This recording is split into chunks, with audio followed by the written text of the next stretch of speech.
Howdy, folks, and welcome to episode 122. Summer is here, and I'm not going to complain about the heat because it's not that hot here.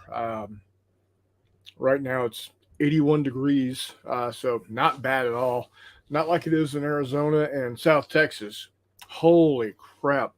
My dad said that it was a heat index of 123 today. No thanks. I like it warm, but that's dragging through the dirt and bend you over warm. Um, I as as I am learning in Spanish, me no gusta. Um, so yeah, so summertime is here. Right now, I'm flying solo. Maybe getting some add-ons here. Not sure. Um, and but we're just gonna talk about whatever comes up in my brain tonight. Probably gonna be talking. I got some Star Wars on the brain a lot recently with the new Ahsoka show coming out, so we might talk Star Wars. I did finish building this on the Saturday night show. The stickers are being a pain in the ass. Um, they may at least the windows may get switched over to just me painting them black. So yeah, we'll have to see. Um, but that being said, one second.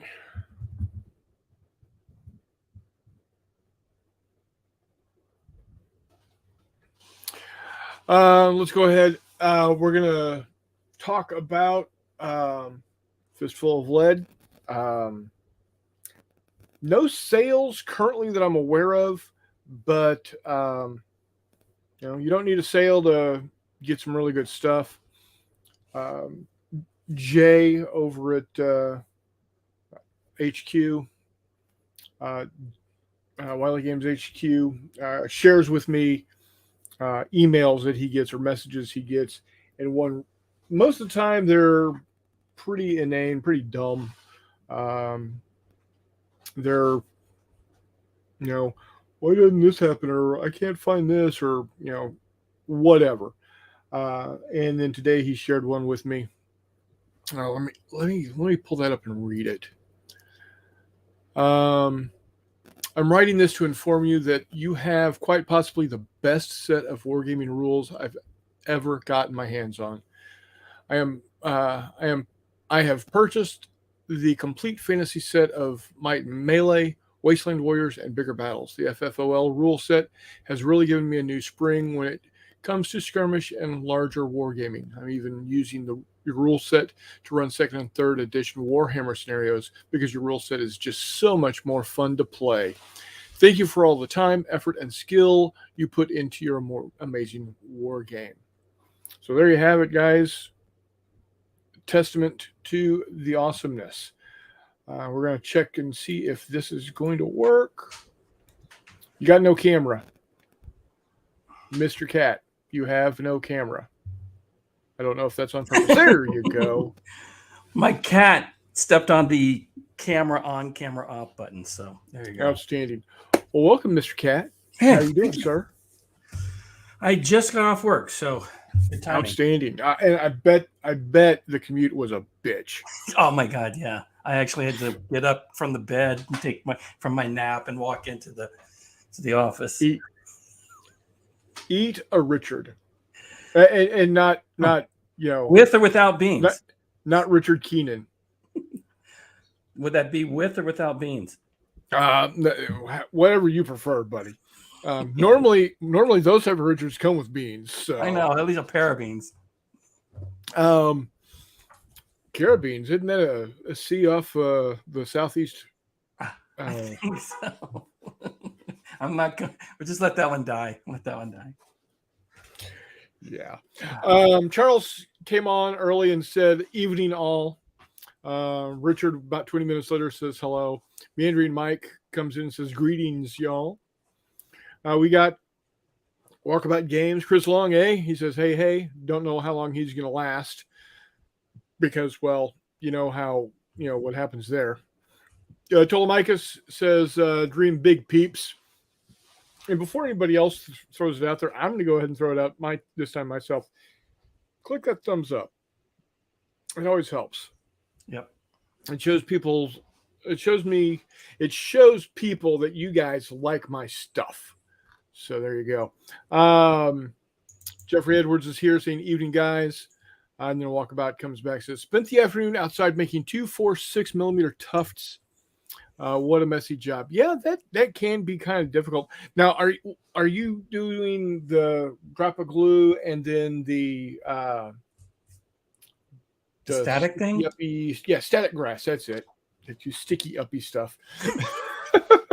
Well, I don't know what you call it from your neck of the woods. In California, we call it static grass.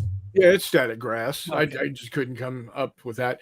Walkabout Game says, "Pew, pew, pew, Star Wars," because I made the comment earlier before you hopped on that there's a good chance we're going to be talking some Star Wars tonight. Cool. And then he says, "Hi, Cat." And Charles says, "Hello, Mr. Cat." Yeah. So, and hello. You can see we have sunlight.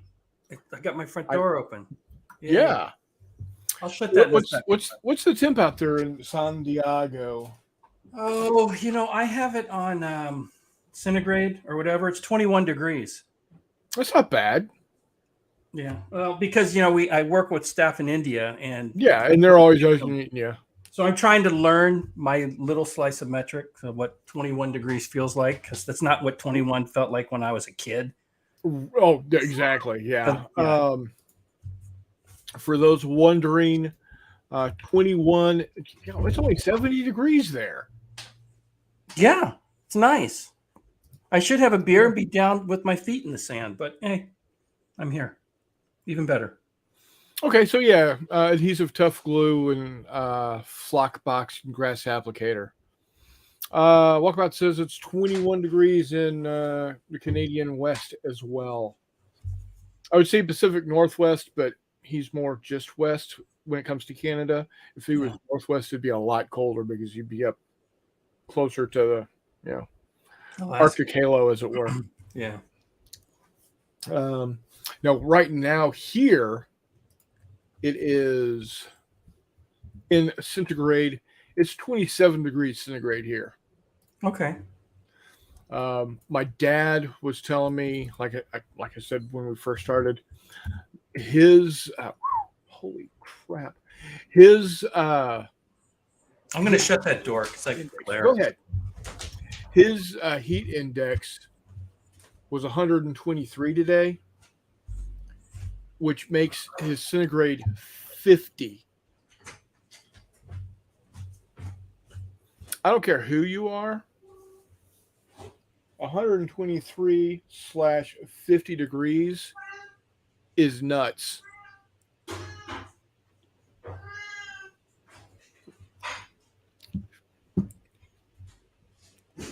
It had snow here last week, 5-hour drive away in Jasper. That is, yeah, you are up there, man. You are up there because a 5-hour drive north for me, and it's still warm. You're up in Wisconsin or southern Minnesota, so it's it's not real bad, but it can get that way real quick. So, like I said, on Saturday I built up this. It's the Razor Crest from the Mandalorian. It was a quick build. This took me like 45 minutes. It's a snap tight. But it's a Bandai brand model, and it went together so well. So well. In fact, it went together so well that this Saturday, I'm going to be diving into my Boba Fett model. My Boba Fett model. So this is happening. Yeah, Charles. You got it at 74. Hissy is in the same area at 71. One of you is closer to the ocean than the other, apparently. I think it's me. Yeah, I if I remember correctly, at least in San Diego, and I'm sure it's true. It's true everywhere in California because you've got that cold Japanese current coming down, or that North Pacific current coming down, pulling that cold water from Alaska. Your temperatures are moderated more greatly the closer you are to the ocean. Yeah. So, Mandry Mike says it's 68 up in Burlington, Washington. So there you have it. So first day of summer in some places, still fresh spring in others. And then it's just, driven straight to hell in places like Arizona and South Texas. So there you have it. Hey, at least it's not Tatooine where you got two suns beating down on you. Wait, two suns beating down on you. That sounds like American Chopper. Heyo. I guess one of them was the nice sun, though, wasn't he? Yeah. One's 64 in Charlotte with 80% humidity. It feels like I'm being in a terrarium. Is that Charlotte, North Carolina, Richard?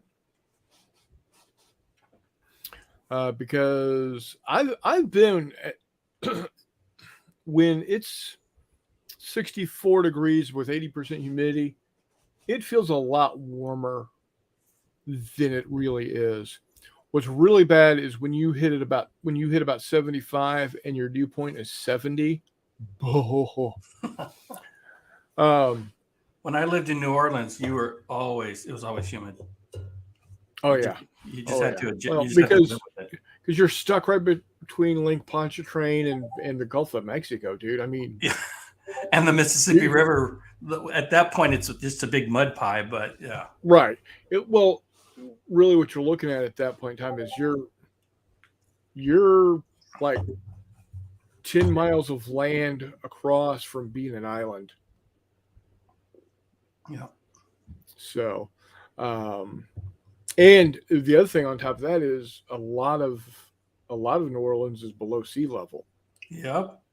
We had dams everywhere or levees everywhere. Yeah. That and water moccasins, snapping turtles, and nutria rats. Oh yeah, nutria. Yeah, vermin. Yeah, and crawfish. We used to get crawfish all the time. We go crawfishing. That was good eats. Out of the Mississippi? Out of all the little canals, the drainage canals that would go through the neighborhood. Ugh. You'd have drainage canals. They had pumping stations and levees everywhere. So when it would rain, our street would flood. So all the houses were built on little slight rises just to keep them above the, above sea level or whatever. And this can tie into my Star Wars chat. So, crawfish are only found in clean water. Clean, yes. Hey, Eric, how you doing, buddy? Then what? Okay, do you have a difference between crawfish and crawdads? No, they're the same thing. Okay, just making sure. Yeah, crawfish and crawdads are the same thing. So they're only found in clean water. And it's not that the crawfish make the water clean, it's they will only live in clean water. So they won't live in brackish, they won't live in stagnant water. So in the Bay Area, basically you've got San Francisco Bay, which is salt, that runs up into the Sacramento River that at some point turns into freshwater. So you have brackish water, and there's a lot of crawfish up in that area. I'm curious because that probably fluctuates, I would imagine, depending on the rainfall and how much fresh water is coming down. So I'm sure it's not like Right. It's not like, oh, I here it wonder is. how that is with they probably move up and down that river area. How interesting. Yes, they do. Yeah. I did not know that. So, yes. Actually, Hexy, that's wrong. I used to pee all the time where we still caught crawfish. Well, that's how they get the fresh lemon flavor, right? Don't eat the yellow snow. Don't eat the yellow crawdads. Yeah. My first experience of having them is, have you ever been to the carnival or a street fair and you get that big long bag of popcorn or kettle corn? Oh yeah. Well, that's what they would pack crawfish in. So you go down, you get a huge long bag tube. Yeah, a tube of crawfish, and you just walk along eating it like popcorn. Which I thought that was my first exposure to it. I thought it was pretty cool. So, Old Bay. How I tie this into it's the secret ingredient in Old Bay.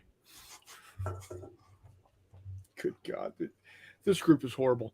Anyway, how I tie it into Star Wars is when Star Wars Episode 1, the Phantom Menace came out, and we were introduced to midichlorians.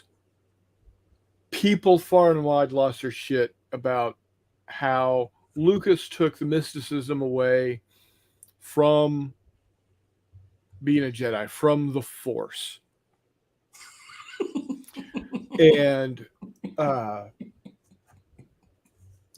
you can now test positive for, I'm ignoring it. And by saying that, I'm not. But, people lost their shit because, now you can just test for positive. You can just test to see if you're going to be a Jedi or not. Well, I hate this term because I think it's, I for whatever reason, I don't like the term. I like the idea, but for whatever reason, the term just doesn't sit right. And it's the term is headcanon. I hate that term. I understand what it means. It's like, how do I justify things in my brain when it doesn't mesh in true canon, or it's not fully explained in true canon? The term itself, in my headcanon, like, shut in your belief or the way you think. You don't need a dumbass anyway. So my thoughts. So I'm going to interrupt you real quick. Next time we play Fistful of Lead, I'm going to have a skill called headcanon, just for a few characters, just for you, boss. Hey, if it means that you've got a giant fucking gun instead of a head, I'm good with it. Okay. Or a camera. Headcanon, I know you. I got it. I got it. Yeah, don't give it to anybody else. It's contagious. Anyway, my thinking is, it's not the midichlorians that are causing this individual to be a Jedi or have an attunement to the Force. It is because of their attunement to the Force that the midichlorians come to them. Okay. So it's like crawdads don't make the fresh water. They move to the fresh, clean water. Now, so just so we're clear, because there might be somebody out there that's in a survival situation and sees crawfish in the water and think, oh, Chris told me this is clean water, and they're going to drink it. No. You still... That is water you start with. You still need to sterilize it. Okay. I just don't want to see you in a lawsuit in a few years when somebody like Randering Mike says. So to be clear, you want to start with the clean water that you see where the crawfish are, but then you want to sterilize it either through boiling and capturing the boiling and capturing the steam and distilling it basically, or using chemical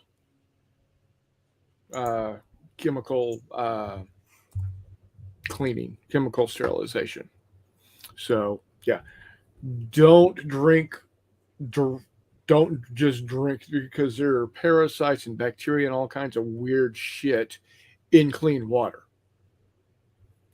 Cows and deer and raccoons and your various four-legged critters can drink it because they've got the proper gut bacteria and whatnot to take care of that other stuff. We as humans, not so much. And Mike, I just saw your name first, and I was trying to make a joke. That's why I used you, boss. Yeah, I'm a water safety dude. No yucky water for me. Yeah. Now, so if I sold bottled water, could I say on it crawfish tested and approved? Sure, why not? Hey, it might be big in the South. People might like it. Could be. Now, when I was canoeing in Minnesota, we would. You're pretty good on drinking the water straight out of the lake there, or the lakes there.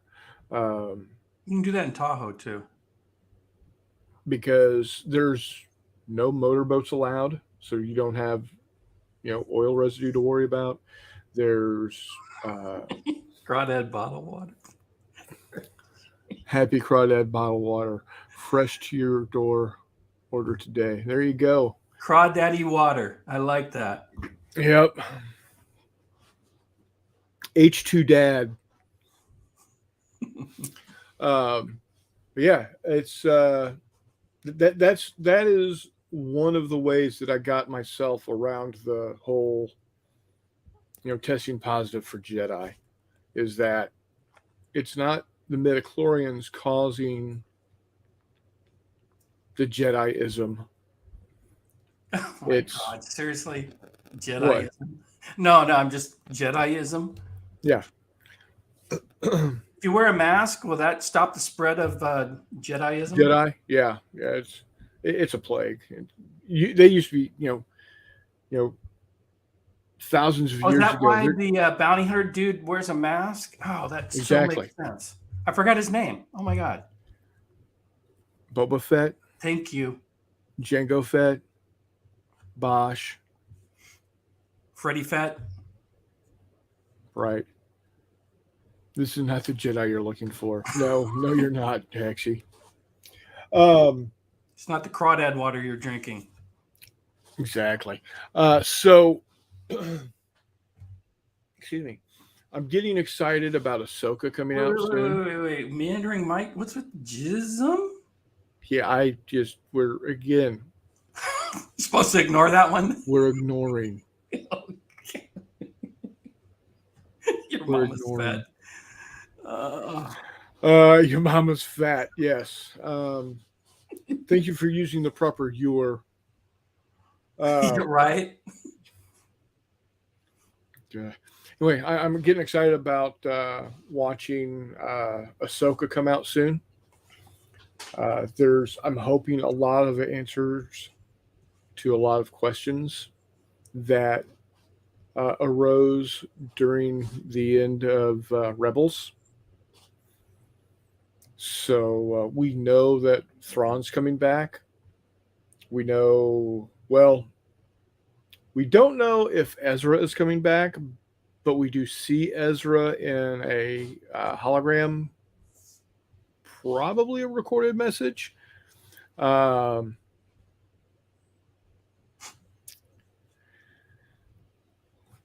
gonna have to ban him. I'm gonna have to ban him. Just move on. Just move on. Anyway, Super Soaker. Those are pretty popular. Yeah, they are. Especially ties into what? First day of summer. Get out and play with your Super Soaker. Yes, it does. The problem with Hexy is sometimes he forgets to refill it with liquid. Oh yeah, dry soaker is not effective. Yeah, dry soaker is not a good thing. You got to apply it with some liquids. Yeah. Yeah, you do. So, This is still not Star Wars, dude. So, yeah, I'm excited to see what's going to happen. Of course, live action, the characters aren't going to look exactly like their animated versions, but you know what? That's okay. Yeah, I think Hex does need to go soak. But from what I've seen so far, Ahsoka, of course, we know Rosario Dawson does an excellent job. I really wish it had been the voice actor, because whether they're male or female, they're all actors now. I wish they had used Ashley Eckstein as live action, but I understand not. Would those be Portuguese and Brit soakers, squirters? Possibly. The young woman they've got playing Sabine does look almost dead on. If you go animated to live action, and then the actress they've got for Hera, she doesn't have the V-shaped face, but let's be honest, there's not many women out there that actually have a V-shaped face like that, with a prominent pointy chin. Michael Jackson did at the end. Well, yeah, but he's dead. Well, like Agent K says, he's not dead. He just went home from Men in Black. Oh, I don't know any of the lines from Men in Black. Sorry. First movie was great. Second movie was okay. Third movie.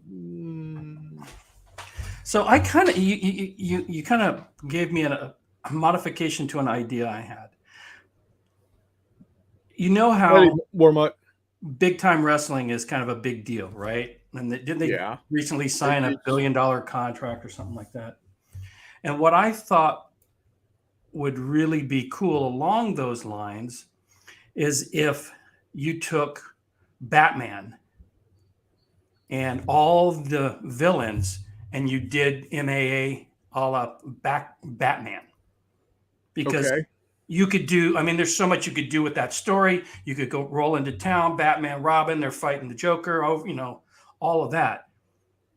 Also, wrap that in a Star Wars skin. Yeah. You could have the lights go out. They could be firing lasers and stuff. All MAA style fighting. Who wouldn't go watch Star Wars MAA? Yeah. Yeah, it's, to be fair, and we've talked about this, you and I have talked about this before, wrestling is, it is redneck man's, Florida man's soap opera. Let's be honest. Yeah, that's what comic book action heroes are to some degree. And you could do the whole DC world. And then when you were talking Star Wars, it just dawned on me, you can do a whole WWF Star Wars edition. Oh, yeah. Dude, that would so sell out. They do Star Wars night at baseball diamonds. Yeah, but could you see a cage match with Darth Vader and Luke? Oh, yeah. It'd be great. I totally would be into that. Smashing droid parts over everybody's head.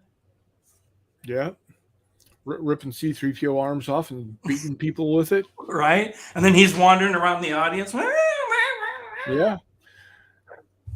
Exactly. Yeah. R2-D2 coming up and shocking the shit out of people. Huh. Yeah. I'm down. Yeah. Another I don't show own the that, rights to it though. I should have kept those rights when I had them.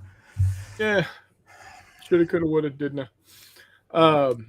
Another show that I'm excited about and got to see the first episode of season 2, and that's Star Trek: Strange New Worlds. That is, and I've been watching Discovery, Star Trek Discovery. The first season was difficult, I'll admit, but getting past season 1 and into season 2, much better. And like I said, I am really enjoying Strange New Worlds, and the fact that they're doing a live action crossover with Lower Decks has me kind of excited too. Now in that situation, I want to see that with a crossover with Below Decks. What's that? With a crossover of that and Below Deck. Okay. That's that reality show where they go on those really expensive yachts and they give all the drama of the crew, who's screwing who, and all the jokes they make about. Oh, come on, dude. See, now who's got to explain their jokes? Well, see, you have to have a frame of reference there, and I have no frame of reference with Below Decks whatsoever, because I don't watch reality. What about a Cops version of Tatooine and Stormtroopers? They already did that. It's called Troops. It's been out for damn near 25 or 30 years. Oh, see, it was new to me though. It was new to me. Yep. It's actually really, really good. Look it up on YouTube. Troops. In fact, I will do everybody the service of getting that.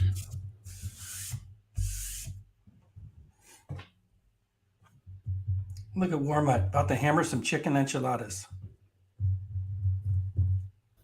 All right, Troops. No chicken fajitas?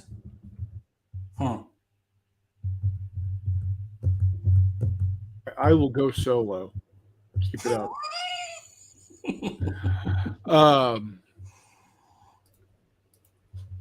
That's just kind of the guy I am. This show has gone intentionally solo. All right. Yeah, it came out in 1997. Wow, I'm lost then. But hey, it was an original thought to me, so for what that's worth. Yeah, it's a Cops parody. Yeah. Let's see here. Good for them. I'll have to check it out now. Oh, yeah. Hold on. Blah, blah, blah.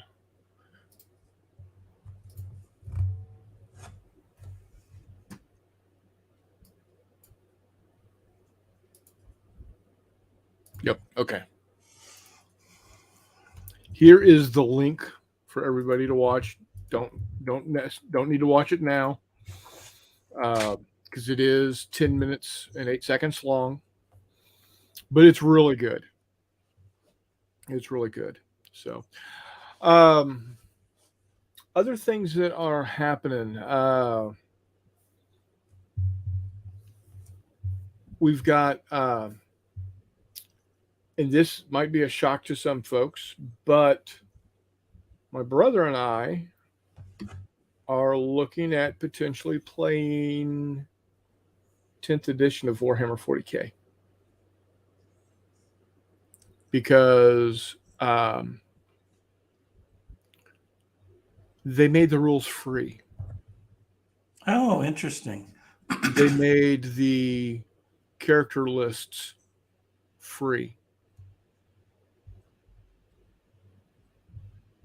Well, that was one of the big that was one of many complaints, was you would get a codex, build up an army, and then 2 years later would get modified or changed, and you're dropping 35, 40, whatever bucks on a codex. Yeah, the most recent codexes were $50 a piece. Yeah, so that was a barrier for a number of people. Is Why do I want to build something that especially if you're going to conventions and you have people that are very hardcore about playing the current rule sets and all of that. Now, there's nothing saying that, you can't play 4th edition Warhammer 40K. There's nothing saying but you if can't you go play to a 2nd convention edition. and everybody's got their latest codex built armies, they're not going to want to play you because they don't balance, which kind of goes back to your whole point on point system war games. Exactly. So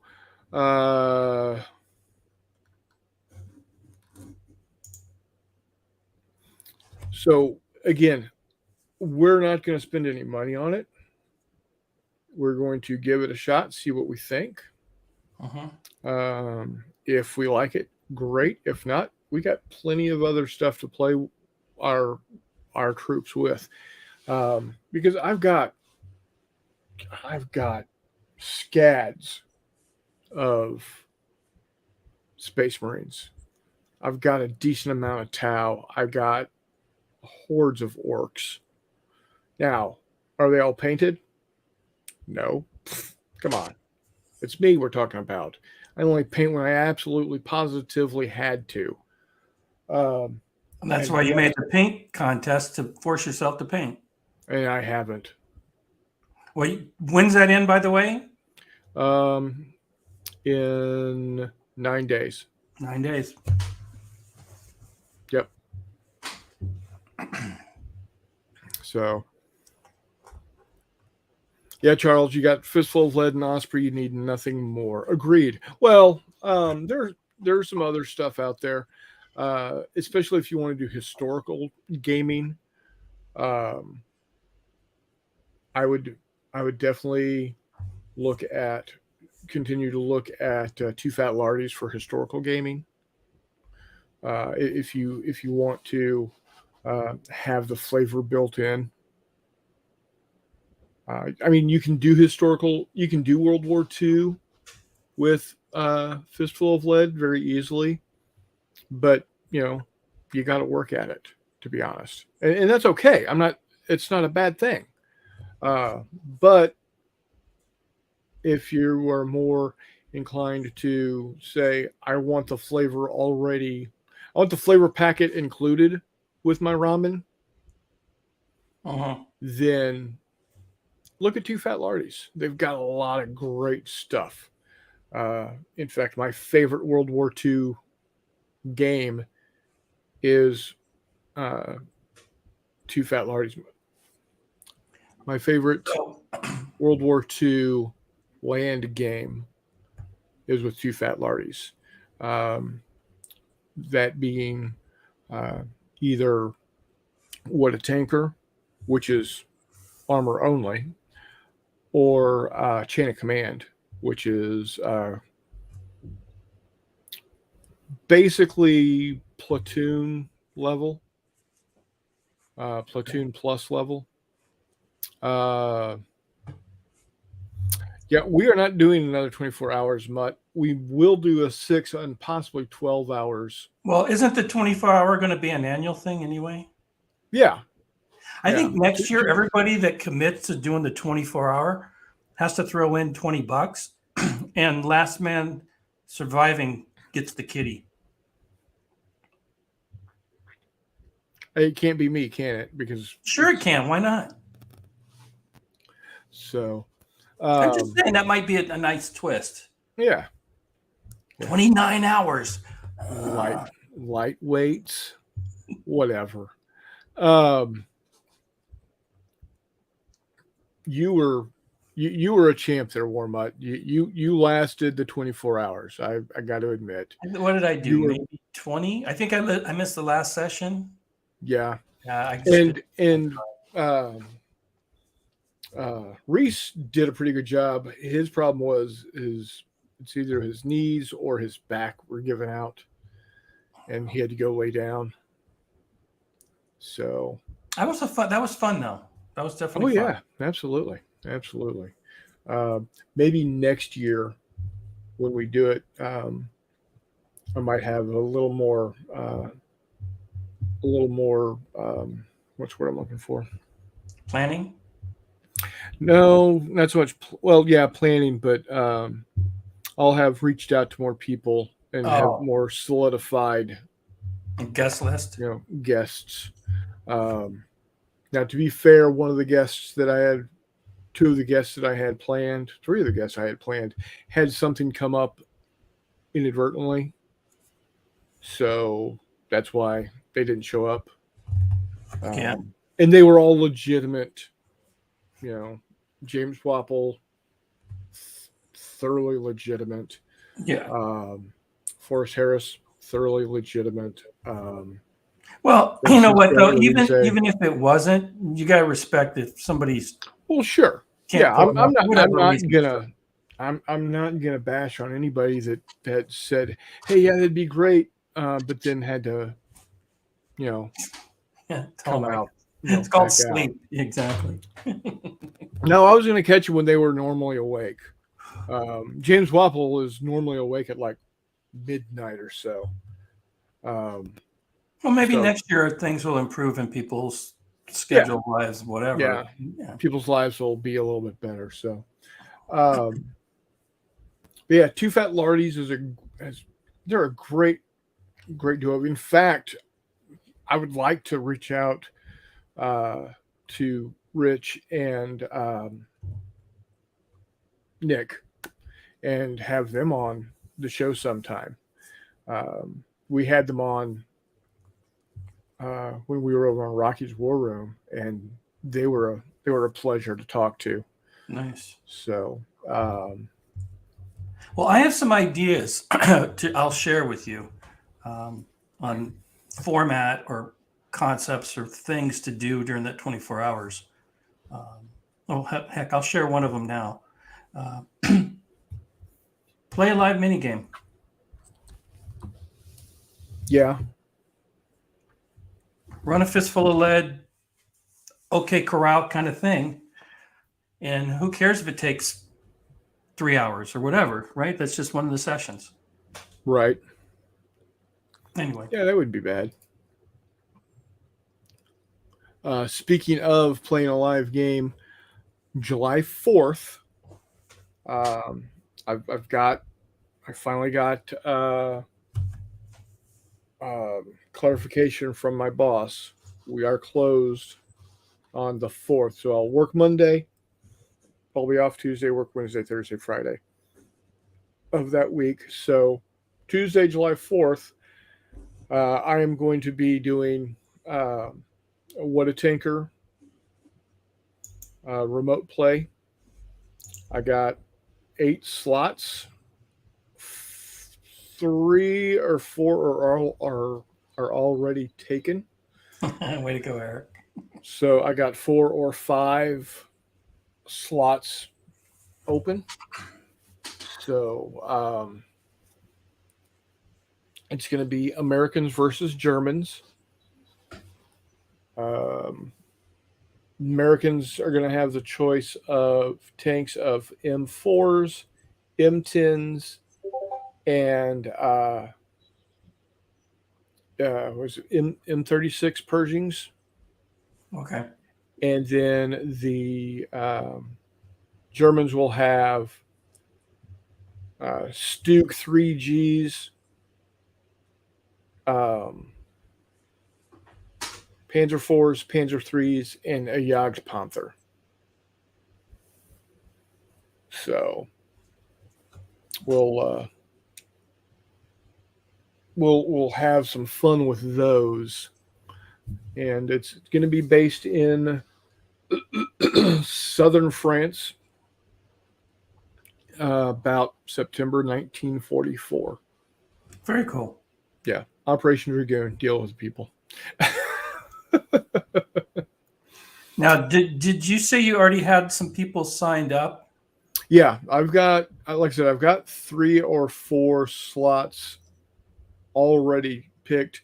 My buddy Chris Copeland, my buddy Mike Burke. I know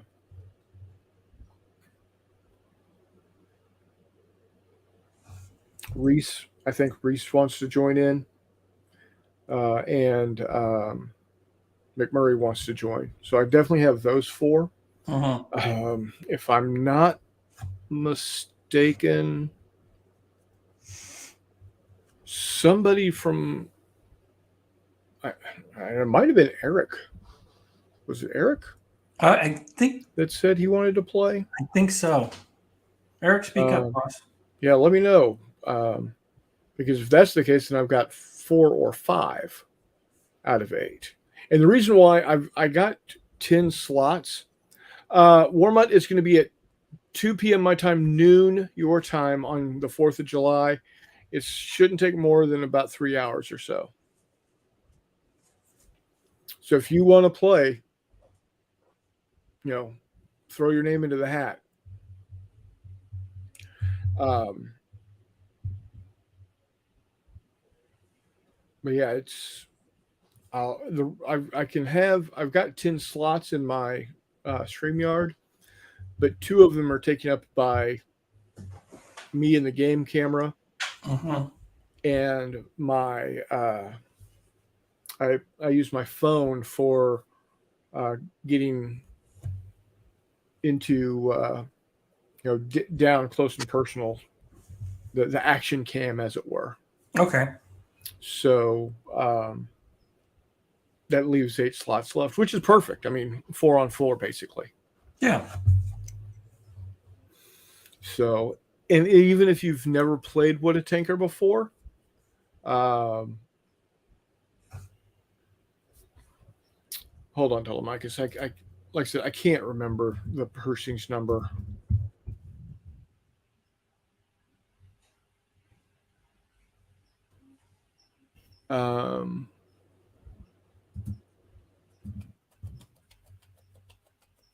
M26. Yeah, M26 Pershing. I don't know what the hell I was thinking of the M36.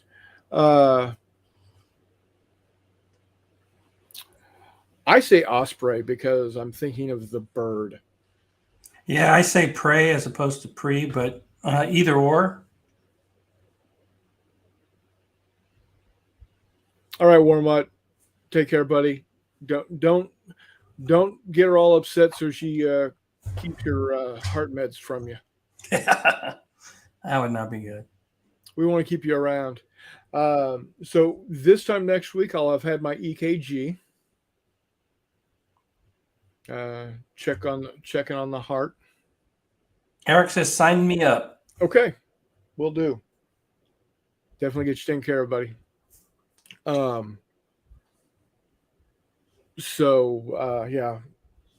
like I said, this time next week I'll have had my EKG to make sure my heart's working properly, to figure out why my feet and ankles are swelling. We think it's one of my medications, but we want to make sure it's not the heart. Yeah, and it's easier to check the heart than it is the medication. Yeah, well, good luck with that. Yeah, thanks.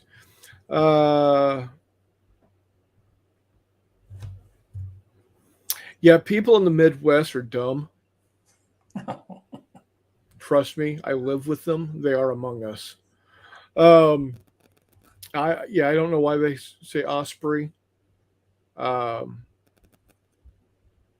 thank you, Eric. I appreciate it. But yeah, it's Osprey, like the bird. So. Well, don't they even use the bird in their logo to some degree, or on their website somewhere? No. No, for some reason I have a picture of that in my brain, but what do I know? It could be a Mandela effect. Yeah, it's the midichlorians are fogging up my brain. Yeah, exactly. Yeah, I haven't been tested. I just know. This weekend, my brother and I are putting Consonar back out on the table. This time, though, we're going to have 2 boats each, 2 subs per. I think that's going to make for a better game. Once we get a good feel for it, we're thinking about doing a double blind with it, which will make it an even better game. Oh, totally. And all we need for a double blind is at a convention. It's at a convention like March to Victory. It's going to be a little difficult because it's all the same. You're all in the same room. You need Ray Charles and Stevie Wonder. Exactly. You can mitigate that by putting up screens on the table edge facing the other table, because what you need three separate areas, one for NATO, one for Soviets, and then the middle section, and then in the place where everybody, once you actually gain the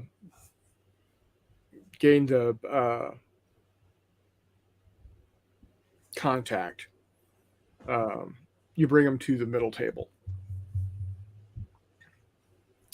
Yeah, the mental chlorians start to fade. Yes. It's just an infection, not metachlorians. I mean, probably. Nice. So yeah, you could do it at something like March to Victory. You just have to put a screen up.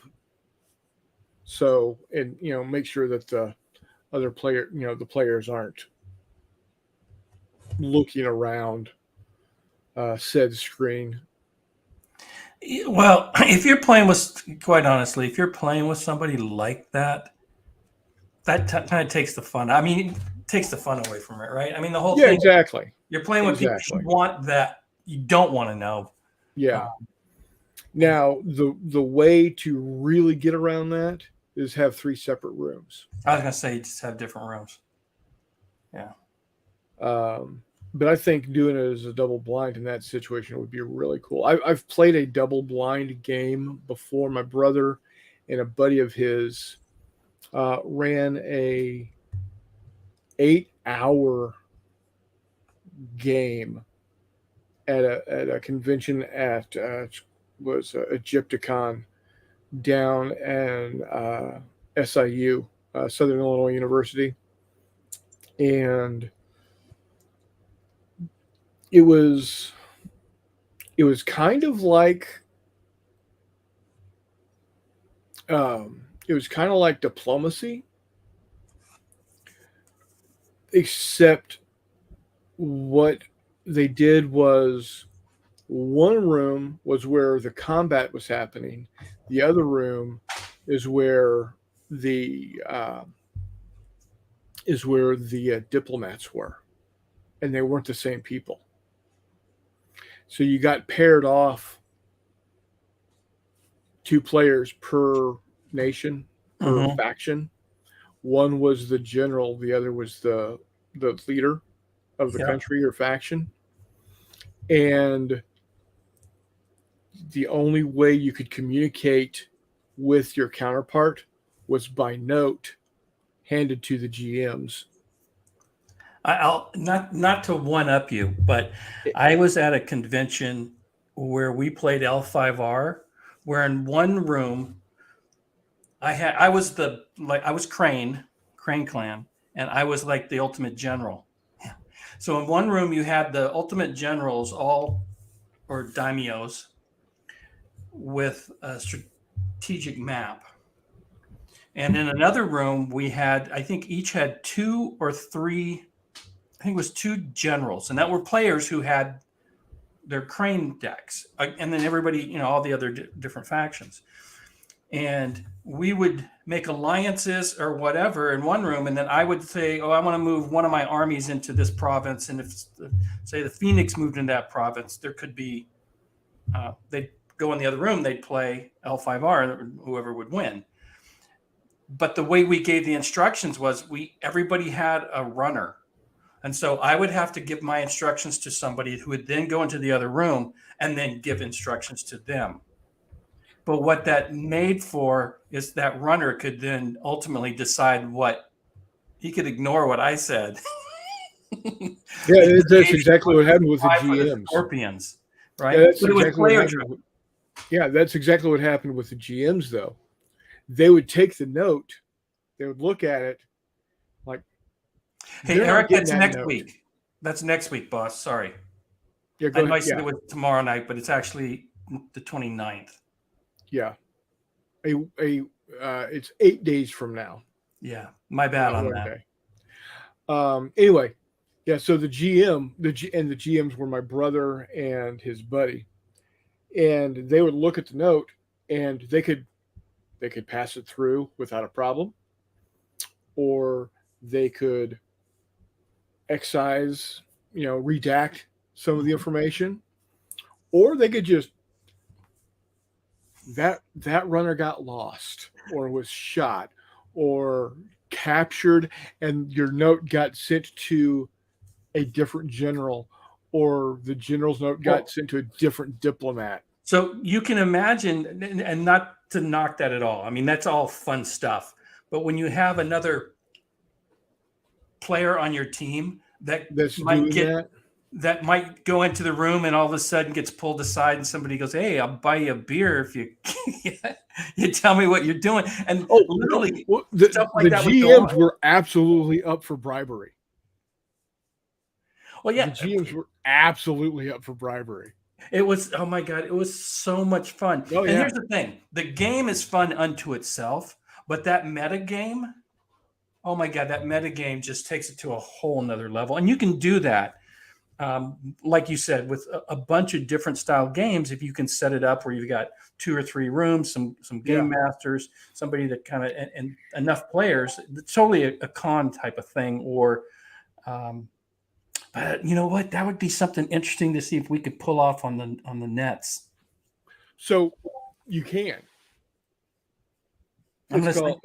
It's called, and I have been wanting to do this, and I was starting to get ramped up with it, but I'm a fucking magpie when it comes to stuff. It's like, oh, look cool. Oh, I want to do this. Did you not see my channel update? I basically fessed that, shiny objects. Yeah. But you can, using Discord and all the different rooms you can have in Discord, you play Kriegspiel. My brother has played and has run a couple of Kriegspiels. 2 of them run by the Lardys, the Rich and Nick ran a couple of World War II era Kriegspiels. Oh, my brain it's in gear thinking about stuff now. But okay. And then when he was an instructor at OCS, Illinois National Guard OCS, he brought me and one of our buddies in to help him run a double-blind Kriegspiel. And Kriegspiels are supposed to be played double-blind. Honestly. I've never played one either, Eric, so I'm down to learn. So you can actually... So do you know what Kriegspiel is? Okay, Kriegspiel was a war game written by, and I don't know his name because it's Prussian and it's got like Z's in it. But he was a Prussian general in the 1800s. Okay. And he used this to train his generals and colonels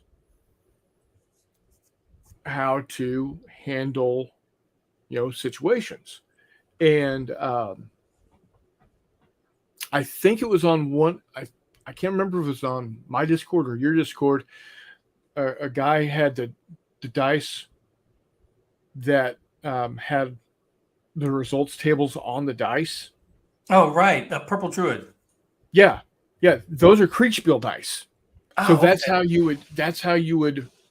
he adjudicated the combat. Right. And so what gets done, and the 2 Fat Lardies have got a hold of the original manuscripts that were written back in the 1800s, got them translated, and has published them. Oh, very cool. Okay. So they're on. You can buy them from Two Fat Lardies as PDFs, and they've got all kinds of maps, and ostensibly they are for Napoleonic / Franco-Prussian War time frame. The mid 1800s. Yeah, no, right? I'm digging it. But they have definitely they've like I said, the Two Fat Lardies have run a couple of World War II games, and yeah, Baron von Reichwitz. Yeah, I told you there were Z's and T's in there. What's that? Isn't that Reese? R-E-I-S-S? That's Reichwitz. It's German. Oh, in German, when two vowels are walking, the last one does the talking. Okay. What's a vowel? So that's Reichwitz. E-I is I. If it was I-E, then it would be E. Okay. That's if I didn't remember anything, and I haven't remembered anything about my German, my 1 year of German, it's that when two vowels are walking, the second one does the talking. Ich bin ein Bier, bitter. I think that's all I know. I think that's gonna have another beer, please. B-I-E-R would be a beer or bear. Bear. Yeah. Anywho. Okay, that's something we got to seriously off screen or off thing. We can chat about maybe setting something like that up because that could be fun.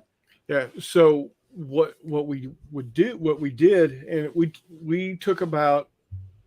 So we could do that in a Star Wars theme, right? We could do it Star Wars. We could do it Cold War. We could do. Well, no, but I mean, okay, if we're gonna do something, let's do it with something that you really like, which sounds like Star Wars would be a pretty cool one to do. Yeah, Star Wars would. And the Rebels could be at each other's throats. Different factions of the Rebels. I mean, let's. Good. I mean, yeah. There's now you only have two sides in a Kriegspiel. You only have two sides. Oh, okay, then that's perfect. Then you got the Star Wars works. You got the Rebels. You got the Empire. Yeah, you can absolutely do a Kriegspiel, and I would hazard a guess. And what happens is each player is so in the game that we did at his OCS at his OCS training. They had, I think they've got like 20. They had 20 cadets, or excuse me, candidates, and broke them up. 10 to a side or something to that effect. One person is chosen as the overall commander, the commander of the army. Okay. And then the rest of the players are commander and his was in ostensibly a Civil War era imaginations. Civil War era imaginations. Cool too. Oh my God, a Civil War one. It was red versus blue. It was I don't remember the names of the countries that he gave, but he did it that way so you're not dealing with the whole, the South is bad because of slavery thing. Yeah. And each commander was then the commander of a brigade, and each of his units was a regiment or a battalion. So his individual his infantry was regiment, his artillery and cavalry were battalions. Or is that reversed? Yeah, it's reversed. They were battalions and then had infantry or cavalry regiments and artillery regiments. Okay. And so what they would do is, let's say, the only way to, so let's say they come back and say, okay, I'm going to send out a cavalry squadron or a cavalry regiment or cavalry whatever out to this location on the map to scout. Well, they would send that note up to us, and we would take 15, 20 minutes before we gave them a response, because it would take that long for that cavalry unit to ride that far in real life, and then to get that information back. Nice. Okay. Now, what you do in a situation where we're using Discord is you take about a week ahead of time, and you allow your two sides to communicate in their own general open free communication within their channel. Yeah. So the rebels would have a channel and the Empire would have a channel, and they can communicate freely amongst themselves for about a week, based off of the scenario that we have given each side. So, for instance, let's say the rebels are going to do a big push on Celeste, and so they're talking about that. The Empire knows that there's going to be a big push somewhere. They're not sure where yet, so they're going to start discussing, sending communiques to the game masters to say, we're sending probes out to here, and we're sending probes out to here to see where the rebel fleet might be massing, et cetera, and so forth. So what happens is, after about a week of that and them setting up, their battle plans or their defense plans, the offense, battle, the defensive battle, what have you, then it's decided, okay, at this time, we're all going to get together live on Discord. The GMs will be in their GM room discussing.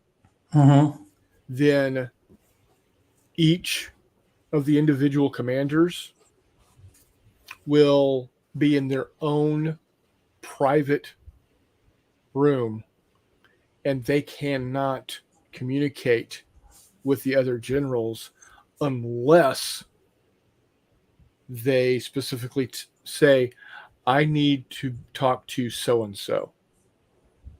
And then we as the GMs would move them into a common room. Okay. And where it really comes in, and it's not as, when you're dealing with something like Star Wars, everybody would be able to have communications, unless your opponent is putting up EMs. Oh yeah, of course. No, I could get my head cannon around that. Shut up. I've been waiting all night to get that line in. Dude. Oh, I know. But like with the Civil War one, the only time they could be in the same room is if they say, I am, riding my horse to that farmhouse or whatever. I am riding to headquarters. I'm going to headquarters. And as they say, I'm going to headquarters. Okay, then you need to give us your last command for your forces, and they will continue with that command until you return to them. Oh, okay. Seriously, let's brainstorm something. I don't mind being a game master for something like this, and I'm sure we could get a handful of people. And if we plan this and promote it, we could turn this into a nice little event. Oh yeah. And I don't mind doing it as Star Wars if maybe we come up with a different theme, but Star Wars I think totally works. Yeah, that could be. Like you said, Star Wars, World War II, Civil War, anything. Yeah, literally anything. Shit, we could probably figure out rules off. You say Two Fat Lardies has a rule set. Yeah. Okay, I'm definitely gonna check that out. again, let me. I'm going to go ahead and look at it right now. I will post the Hamana here in the go to shop. Team Hissy will be the Rebels, and the Not J Empire. Here we go. Here is the link to the Kriegspiel. And they've got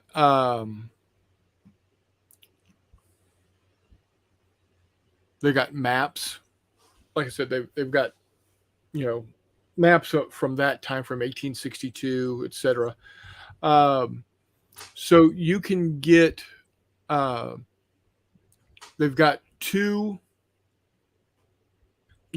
Kriegspiel 1824 and Kriegspiel 1862. I've got both. They were only a total of 19 British pounds sterling combined together. Okay. So I've got both. Now, what Jay and I have done is, instead of using their dice for adjudication, we've just come up with what's the best possible result for this to happen, or what's the worst possible result for this to happen. Roll a d6, and now let me ask you: could you do the whole Kriegspiel around, say, a board game, like a hex encounter game, or does that take too long? So the Kriegspiel that we did there's going to be a map. Right. Okay. But what I'm saying is, to resolve the combat, and just, for example, let's say we take a tactical level game from Lock and Load, and say we're going to play, and we'll come up with scenarios or whatever, maybe using Point Blank or something, and then run a Kriegspiel around something like that.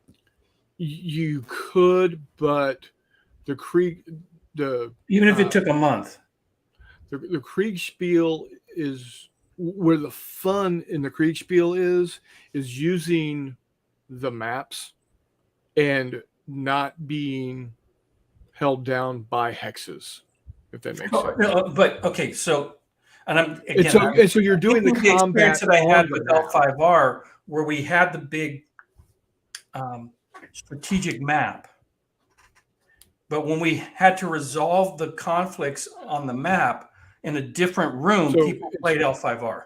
No, it's Kriegspiel is not a strategic game. Okay, I'm reading way too much into this then.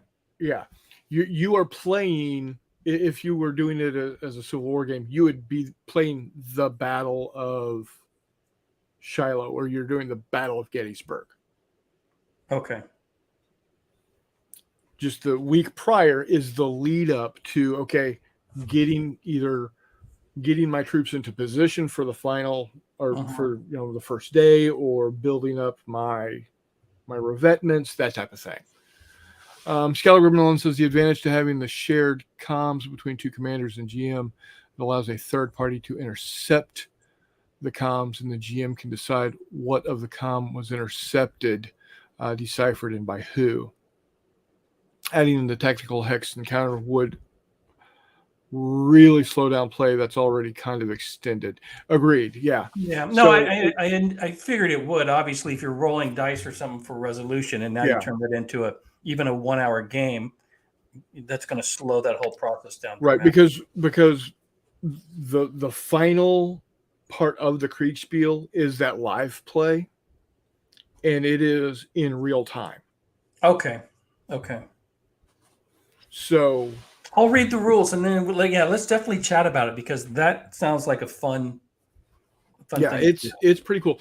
Like I said, I've got both. I will be honest, I don't truly know the difference between the 1824 and the 1862 books. I do think you need to have the 1824 if you're using the 1862.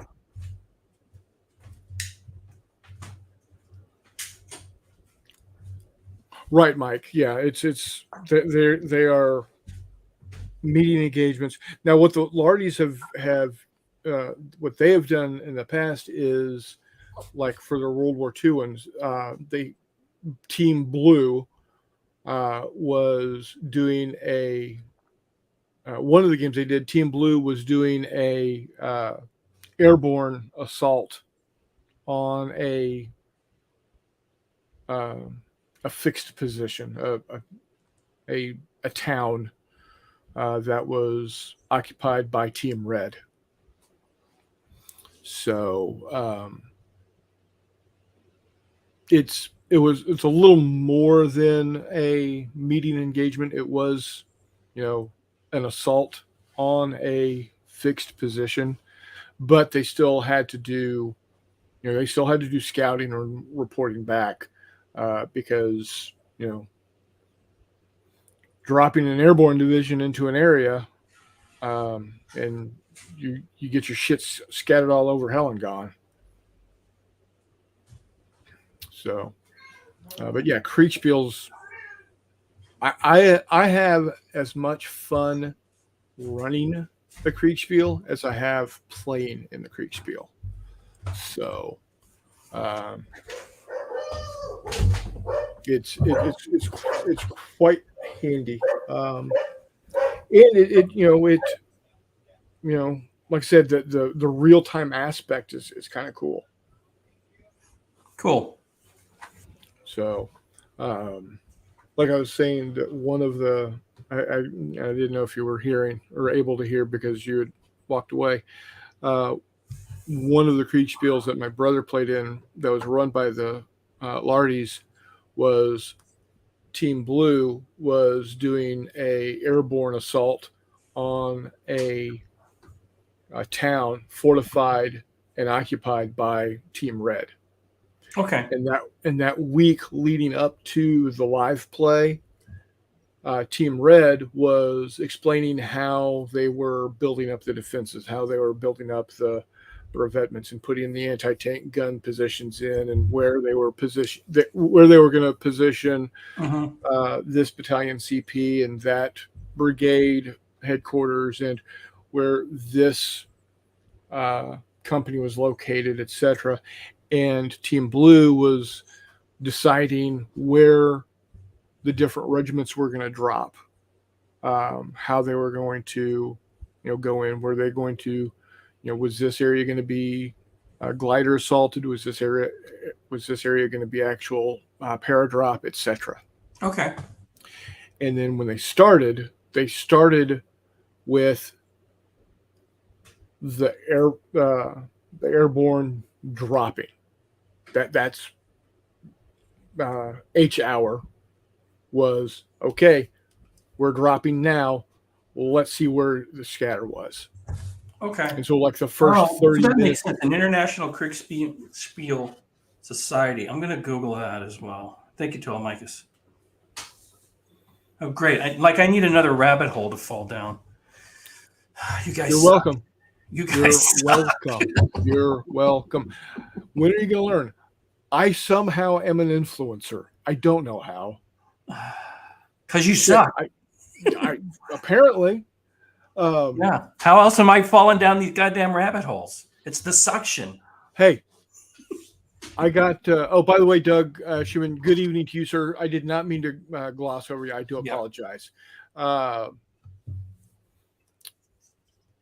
Yes, Devin. We're just basically describing if maybe running a Kriegspiel. Yeah. Yeah.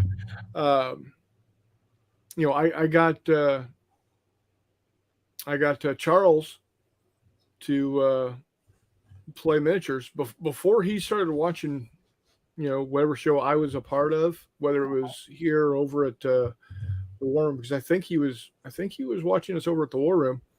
He was a miniatures guy. Warmutt wasn't a miniatures guy. He was a fine scale model builder. You broke him. Yeah, I did. And then he decided, oh, I'm going to try this cardboard stuff, and he had a heart attack. So apparently, not only am I an influencer, I'm also an assassin. Yeah, it's the midichlorians, dude. They just it's the mental chlorians. You walk by people and they just get infected by it. Mm-hmm. They're the red ones. So your midichlorians are red. Yes. What'd you cook, Chris? Tell me. The wife and I, we went easy. We did Totino's party pizzas. Oh, I haven't eaten yet. Although I do have a can of chili I might crack open, but I haven't eaten. I know they are garbage. I know that they are. Oh, you're welcome, Charles. Happy to help. I know Totino's party pizzas are garbage. They're like cardboard with the bare minimum of toppings. Yeah. But man, there's just something. Well, I've been eating shells and cheese, and I'm pretty sure it's not actually cheese. Oh no. It's not even a cheese food. It's a cheese stuff. Yeah. Oh man. Chris Long had grilled steaks and veggies. That's what we had. We did Father's Day a day late with Jay and family. But he grilled us some ribeyes. They were magnificent. See, I haven't eaten. Dude, guys, come on. And you're gonna hate life because they were between 12 and 14 ounce steaks. Okay. We had homemade potato salad. Wait, 12 and 14 ounce. So those are kids platters. Dude, these things were about an inch thick and about this big around. I do the 36 ounce steaks when I get the steaks, man. I'm just saying. All at once? Yeah. Okay. You don't eat any sides then? And a baked potato, and that's it. A steak. Okay. Because I don't bread, no. Salads, no. That's vital storage space in my stomach for more of that steak. We had homemade potato salad. We had homemade coleslaw. The coleslaw was fabulous. It had pecans and Fuji apples and raisins. So good. I was gonna say, don't say raisins. No, craisins. Okay. Not raisins. I like my coleslaw as just cabbage and mayonnaise or whatever. I like the coleslaw. Well, yeah. Well, you know that's what coleslaw is, right? Coleslaw is cut the cabbage thin. Oh, I didn't know that. Yeah, coleslaw. And then she made corn casserole. Oh, that sounds good. Oh man! So basically, corn casserole is sweet cornbread with whole kernel corn in it. Yeah, that works. Oh God, it is so good.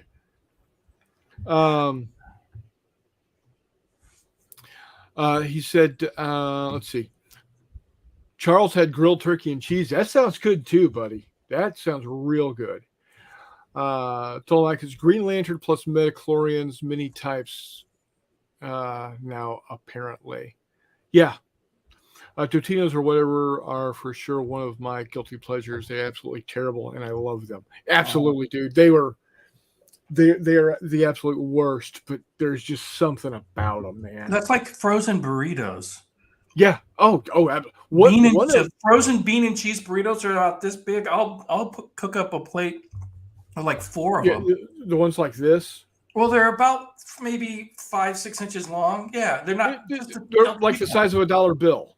Yeah. Yeah, exactly. So what the wife and I do is we bake them. 10-pack. How we heat them up in the oven. We don't, because we like I do the oven too. A crisp, a little bit of a crunch, and then ladle chili over top of them with some grated cheese, mild cheddar or Mexican. And when they come out of the oven, it's basically they're lava filled. Oh yeah, absolutely. Yeah, Because if you eat that too soon, it's like you just burn the mouth. Yeah, you are getting a new level of pain and a new lining of the Yeah, it's one way to strip off the old, like a snake yeah, coming out of your skin. yeah, and Just you're going like this the next day, I don't know. getting that dead skin off the top of the roof of your mouth. Yeah. What's really bad is you do that, and then the next morning you eat a bowl of Captain Crunch. I was going to say, throw some Captain Crunch in there, and you are in for some pain. Why you can let that soak in milk for a week. How and why do we always get to food? I don't know, but you can take Captain Crunch, soak it in milk for a week, and it will still rip the roof of your mouth up. Oh, absolutely. There's many razor blades in there. The edges are like somehow molecularly designed to stay. I mean, the rest will be an unmitigated mush, but the corners are still sharp. I don't know how. It's like diamond. Yeah. Oh, they weren't just steaks; they were bison steaks. Now, if you've never had bison, it is some of the tasty, so good. Oh, okay. I'm gonna have to go get that chili here. Yeah, Charles says, "Have you seen the game table that an Nguyen's son-in-law built for him? Bloody amazing." No, I have not yet. I'll have to check that out. Skylar Gremlin says, "I'm a secondhand vegetarian. Most of what I eat was a herbivore."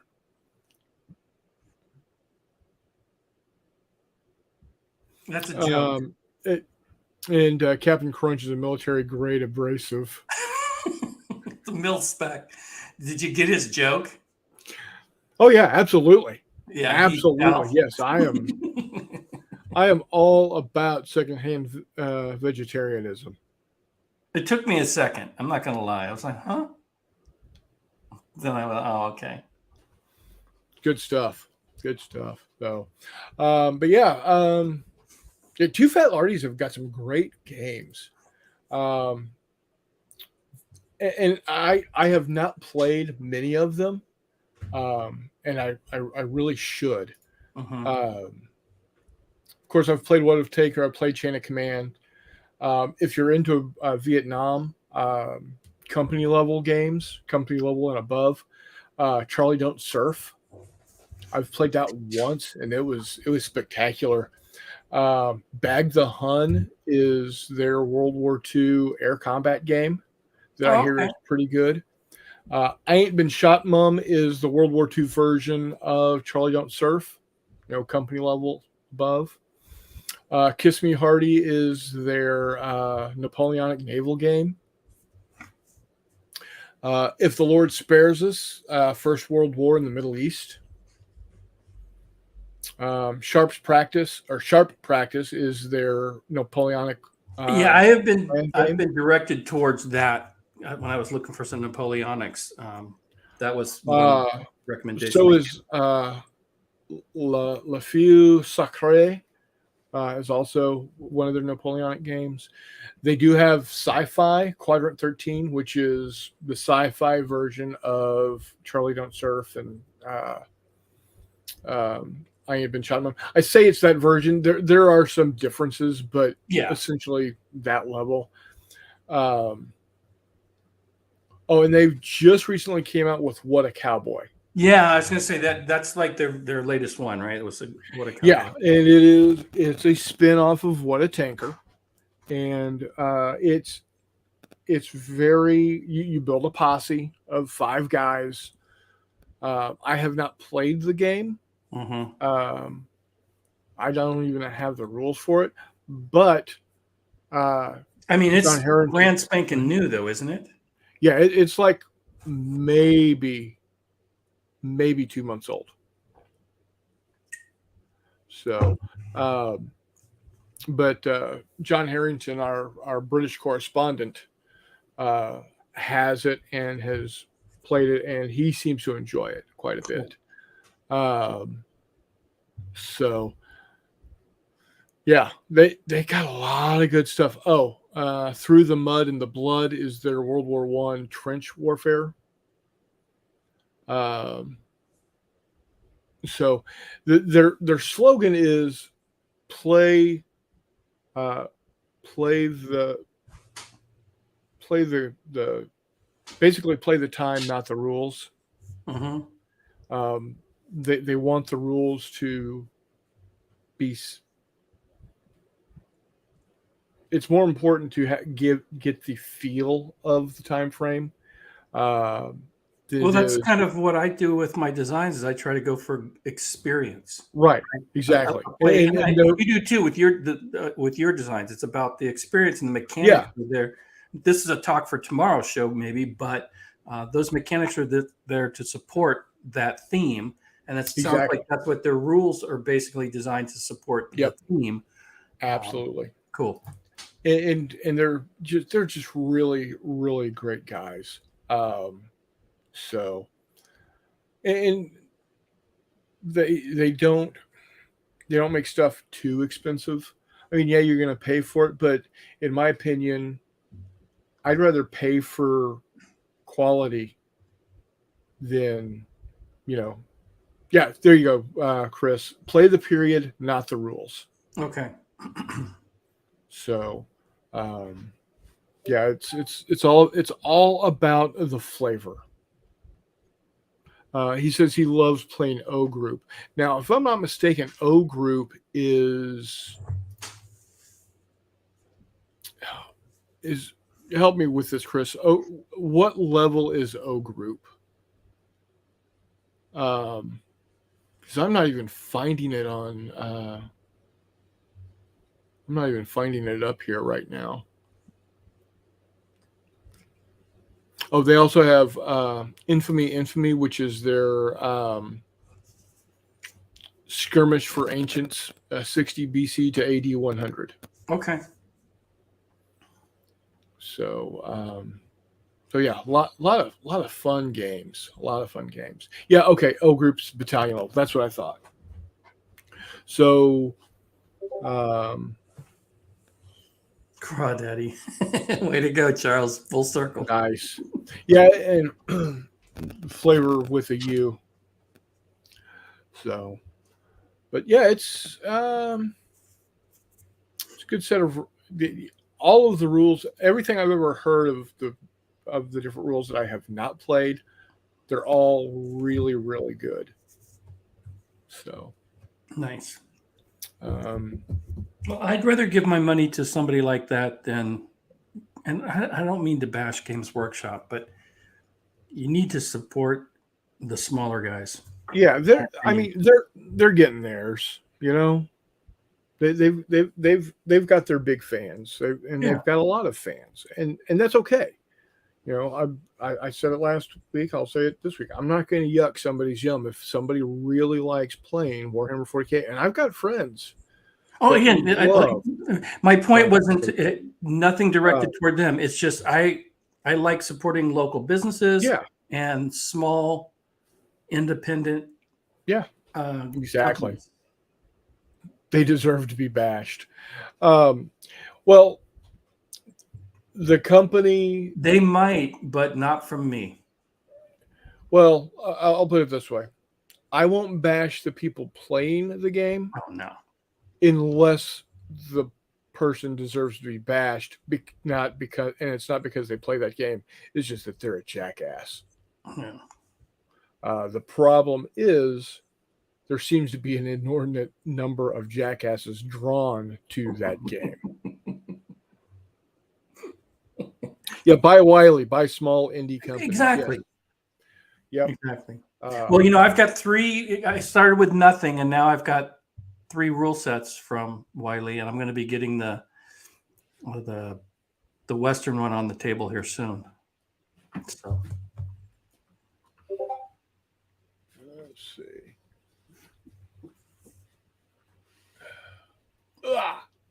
I do not have either version of.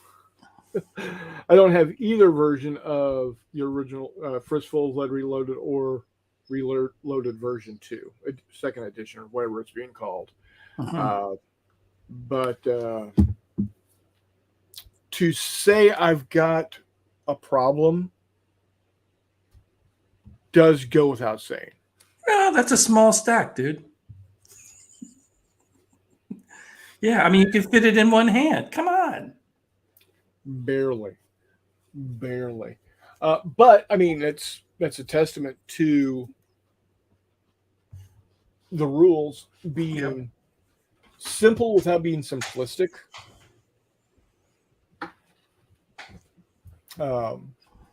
Which is always a plus. Because there are, I mean, a good example of simple but not simplistic is chess. Yeah.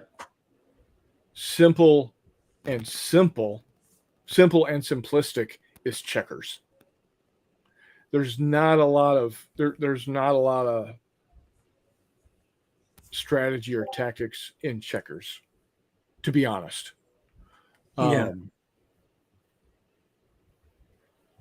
In chess, there's quite a bit. I mean, there is some. I mean, you can apply some strategy to playing checkers, but again, when all of your men,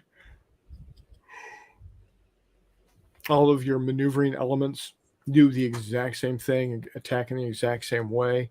Yeah, it's simple, and it's like tic-tac-toe. It's simple and simplistic. There's not a whole lot of tactics in playing that game. No. That being said, you can have simple games with crap rules, and then you can have really great rules that aren't, simplistic at all. Yeah, Charles, I would say I have a good problem. Told Mike, so I get it, man. I'm not saying that they're great or that they deserve our business, but they are they are what they are. They are a large corporation, so they're out for themselves, and that's why I do appreciate the smaller game companies, because for the most part, your smaller game companies and your smaller miniatures companies are good people, and they like to take care of their customers. Now, there are some that are small but are complete douche canoes. I won't go into detail there, but suffice it to say, Warmutt put out an unboxing video a couple of months ago, and a completely disinterested third party came into his comments on his video and made a complete ass of himself.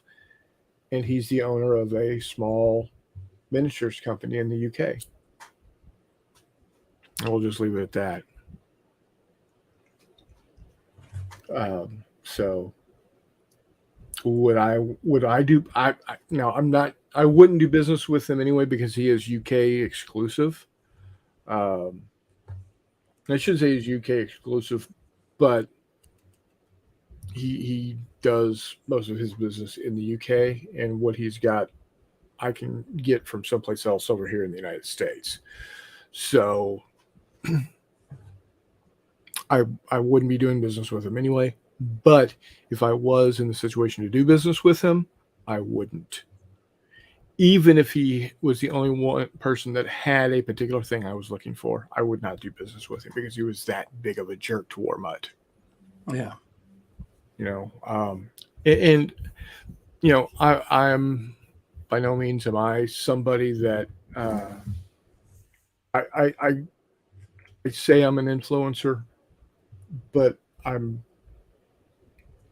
75% joking about that.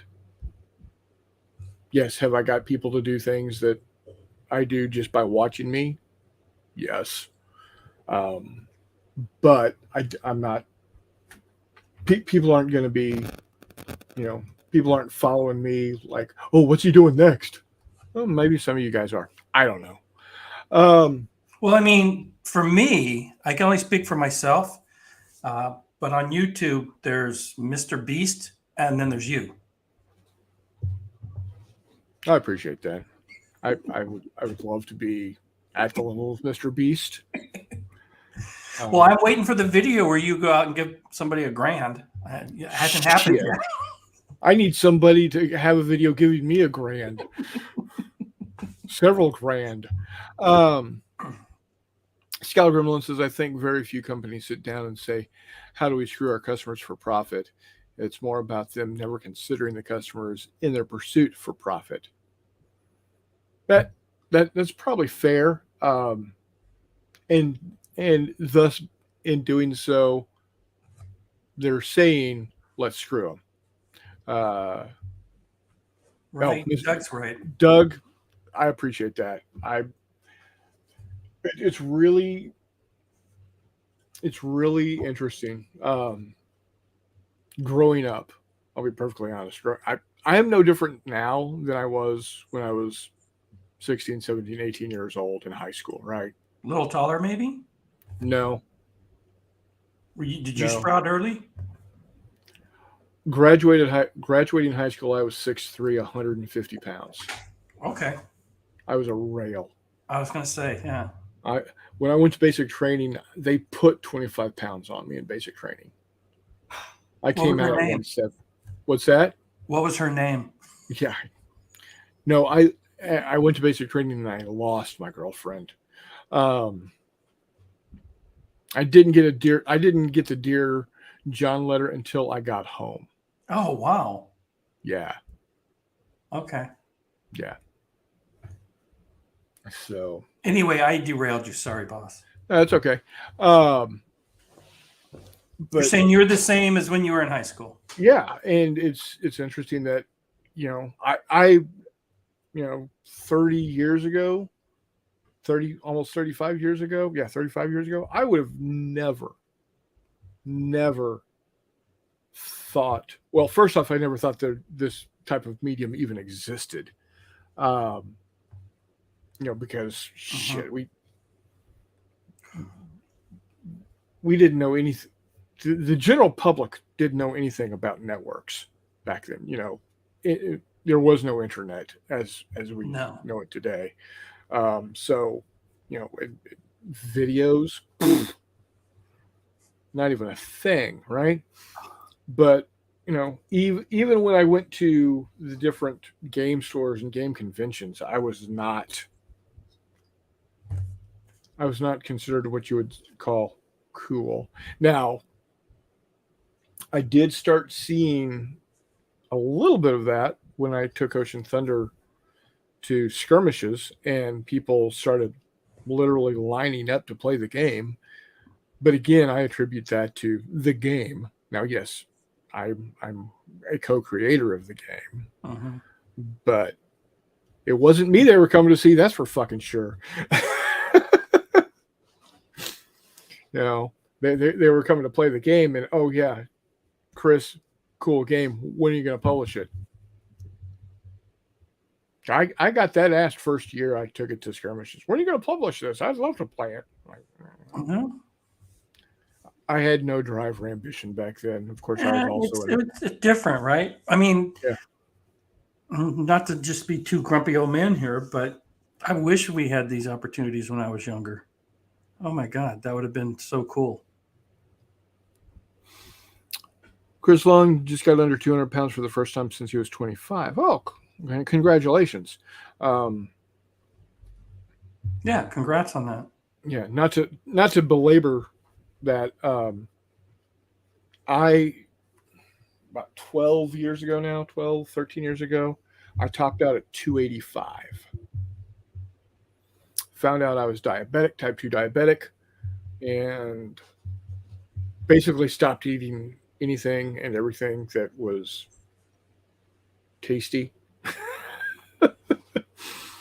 and dropped to about 230, 225 in about 6 months.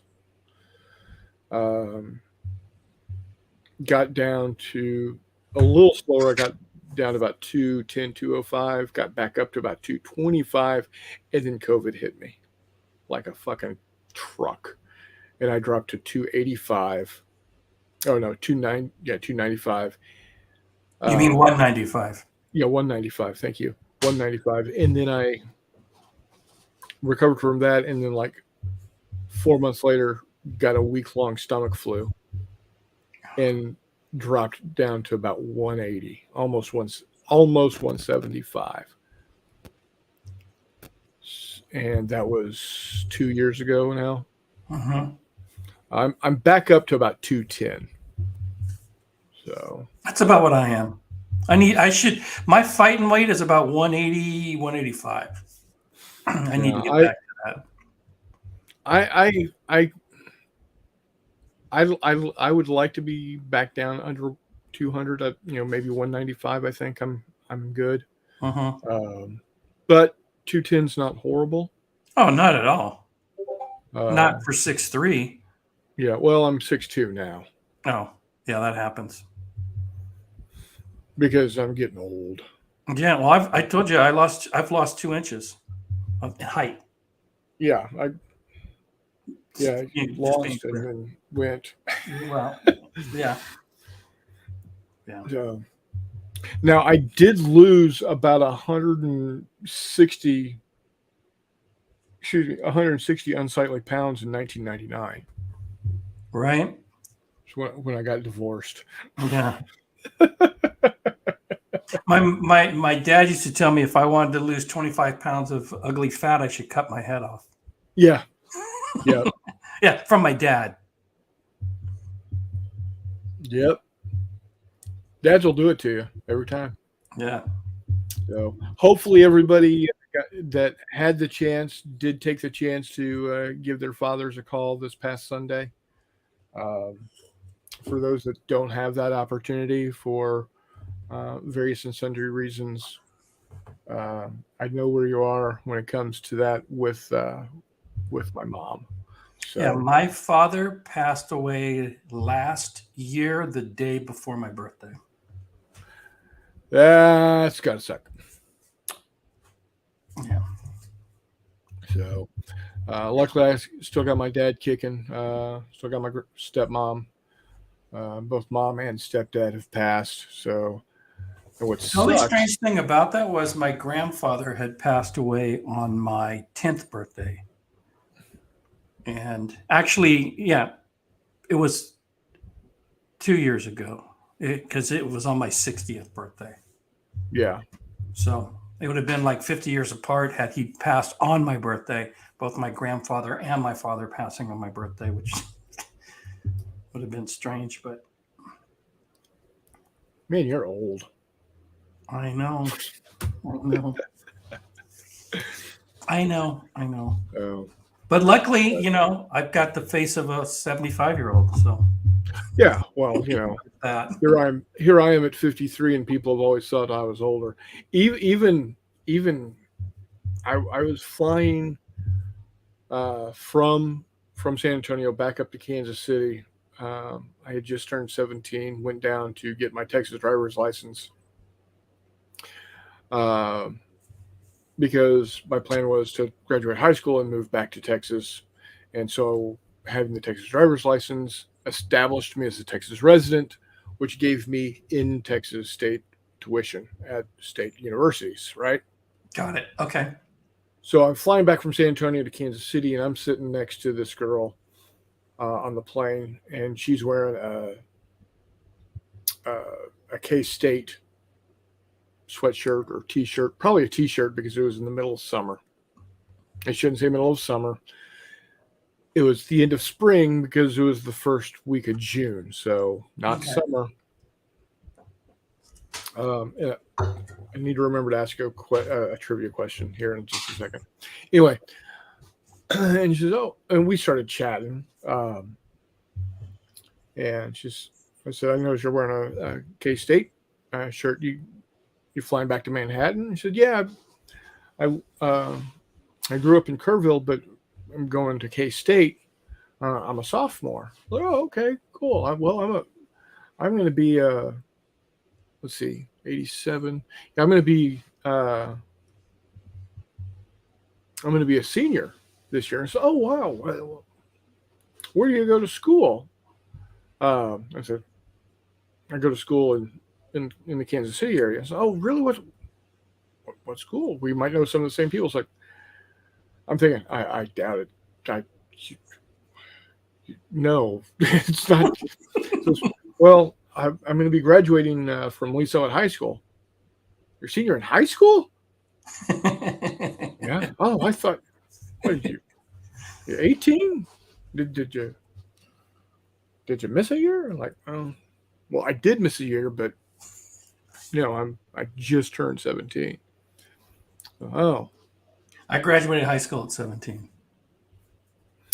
I graduated 3 or 4 days before I turned 19. Well, that was a month before I turned 18. Oh, so no, I would have been a junior in high school that year, 87 to 88. Yeah, I was a junior. I was going to become a junior in high school. So yeah, I was going to be a junior. So yeah, I've always looked older by about 5 to 10 years. I don't know. I can't guess how old people think I look. But I do know that when I have a full beard, I don't look Charles old because I don't have the, I can't get the long Civil War beard going. But definitely older. Oh well. Let's see. Charles said Doug called his dad. Good. Glad to hear that, Doug. Charles said dad passed 2,000, mom passed 90. And then Doug says, is the evil company GW because 10 to 15 years ago they were a lot worse, and finally with 10th edition 40K Army rules are finally free, so for a kid wanting to start playing can spend more on minis. Tom Mike says 8th edition 40K rules were also free, just marketing. With 8th edition you still had to buy the codexes for your army lists. So, I mean, we'll see. Currently, you don't have to have their application to play the game. Currently, it is free to download and free to use, but I've got a feeling that's going to change. Hey,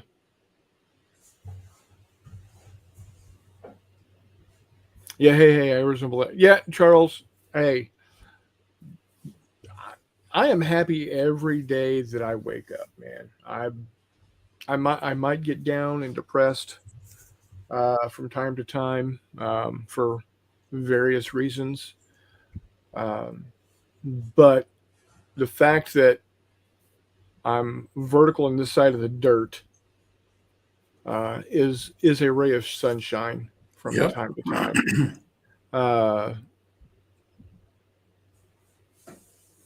Yeah, it used to be worse. It's like saying Dad hardly uses a closed fist anymore when he hits me. Oh, yeah. Yeah, you got to look for the bright side of things. I always feel bad for kids at the shop wanting to start wargaming and telling them some of his small budget has to get expensive rule books. Agreed. So I think with the thing with and I agree, Micah, the PDF lists are free until the codex. But if you download them now, you can continue to play them. That's not going to change. And the great thing about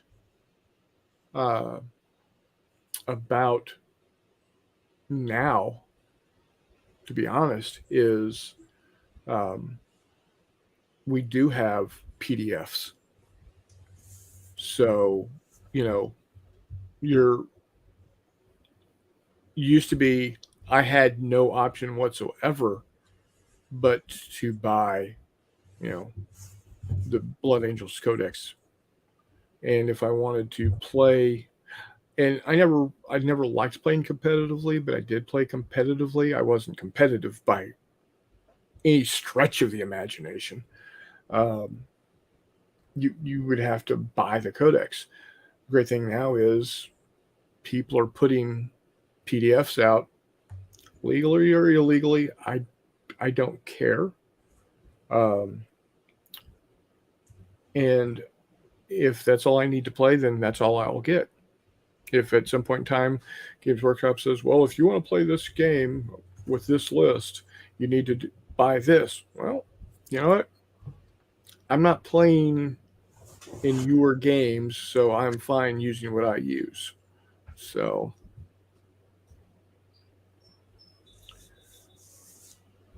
locally, they rarely buy the books, just use the info on their phones. Yeah. No, I get that total, Marcus. He says wasn't referring to the current 10th edition PDF. Charles says, yep, every morning I curse the alarm, but think, well, at least it's one more day. Yep. Agreed. So, Skylar Gremlin says there are just too many awesome rule sets and a willingness of players to explore them for me to give two shits about GW's rules, free or not. Mm-hmm. Agreed. Absolutely. We just, covered two companies, and there's a plethora of them out there.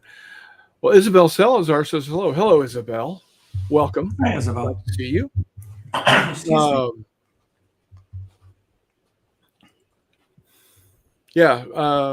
Another, a couple other great companies to get your rules from.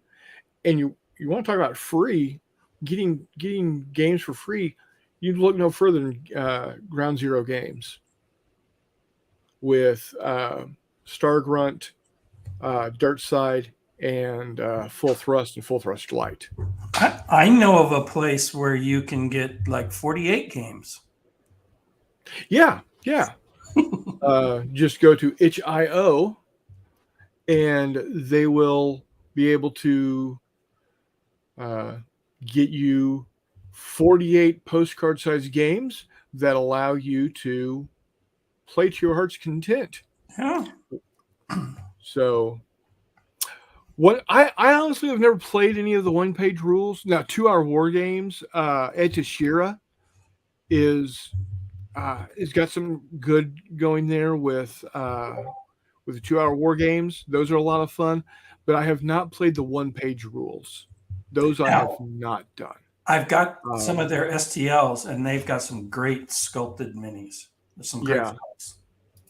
I mean, you got to print them yourselves, but I haven't played their rule sets. And I think technically they're more than 1 page, but nobody's going to hold their feet to the fire on that. To me, this and this is still 1 page. Oh yeah, but I mean, I think they're a little more involved, but still. Oh, okay. The idea is it's fine. It's minimal. Yeah. I could be wrong. Maybe they are 1 page, but I have not played 1-page rules, so I don't know. But like I said, with Ground Zero Games, you've got 3 games you could completely free. Full Thrust, which at this point in time has grown a life of its own.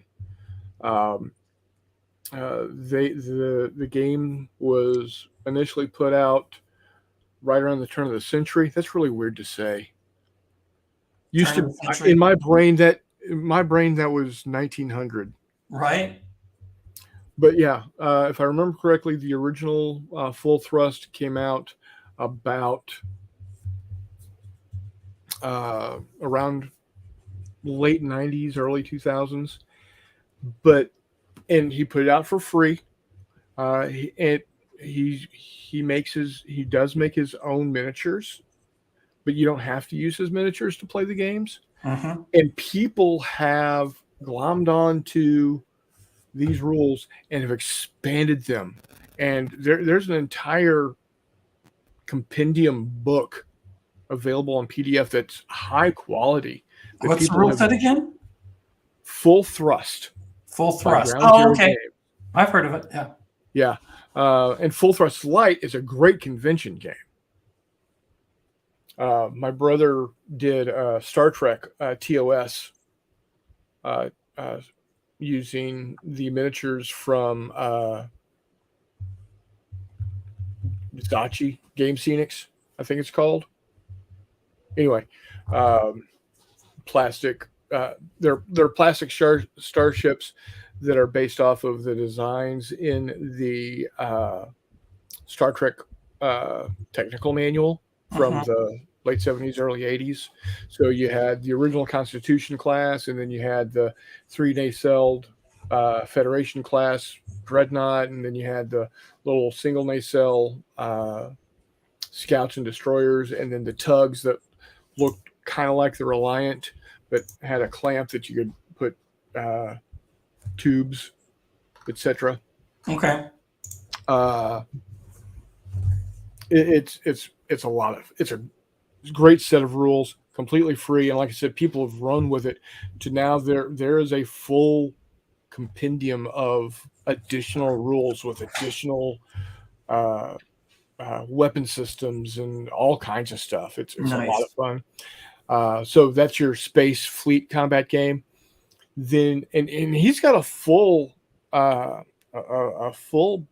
backstory. I hate the term fluff, especially when it's used in historical gaming. Anyway, but he's got full backstory with multiple nations, multiple star systems, and then you've got Dirt Side, which is armor, sci-fi armor. Mm-hmm. Most of the time played with 6mm, maybe 10mm sized models. Excuse me. And then lastly, he's got Stargrunt 2, and that is your like company level, where it 25/28mm. Mm-hmm. All for free. all the rules 100% free. Nice. Now, he did originally sell them when they were, actual books. He sold them, but then, he PDF'd them and put them up for free for anybody that wanted to buy them. Now, the Stargrunt and Dirt Side do require tokens, but he's also put the PDFs up for those tokens, so you can print and play those as well. Okay. So,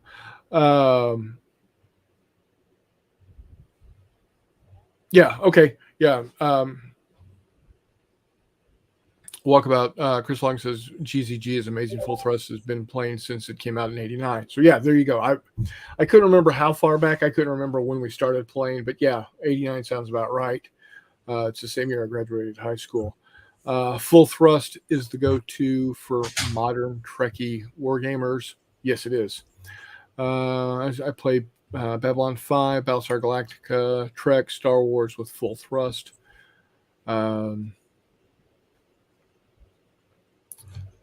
So, yeah, I'm noticing that.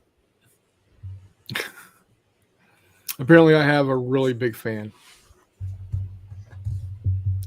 So, anywho, but yeah, it's check if you have not checked them out. Definitely check them out. They're a great game set, and it's all built in the same. The creator's John Tuffley, so they call it the Tuffley verse. Okay. And it's really quite a deep setting. So, Skelegremlin says Stargrunt was what my group had been looking at before we found Galactic Heroes. Nothing against Stargrunt, but GH is just a better fit for our group. Yeah,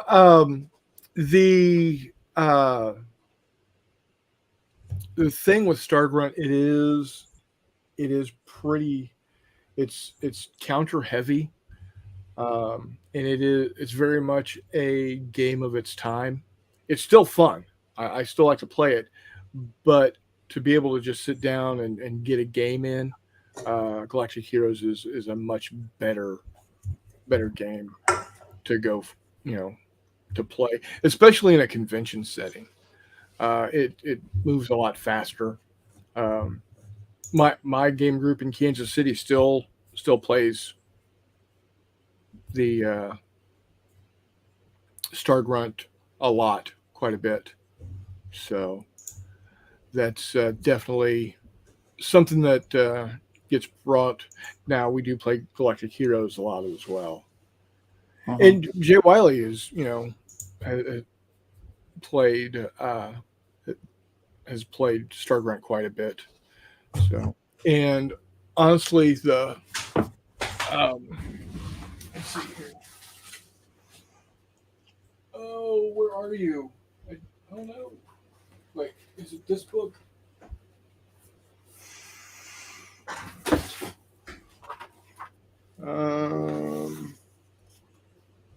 Yeah.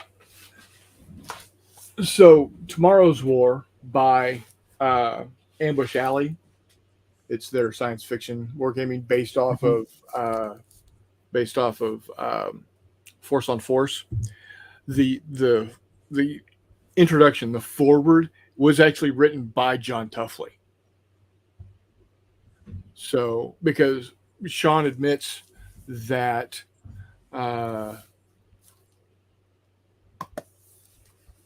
both Force on Force and Tomorrow's War is heavily taken off of the Tuffley verse, off of Stargrunt. So, saying a lot of the same dice mechanics type of thing. So, yeah, Chris Long, I love Tomorrow's War, definitely.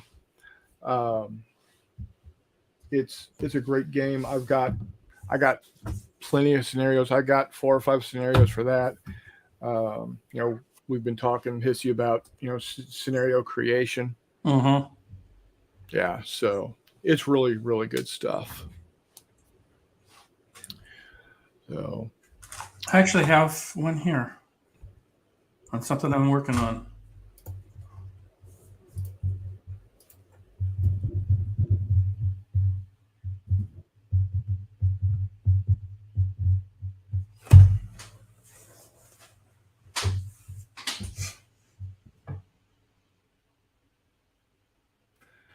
all right, guys.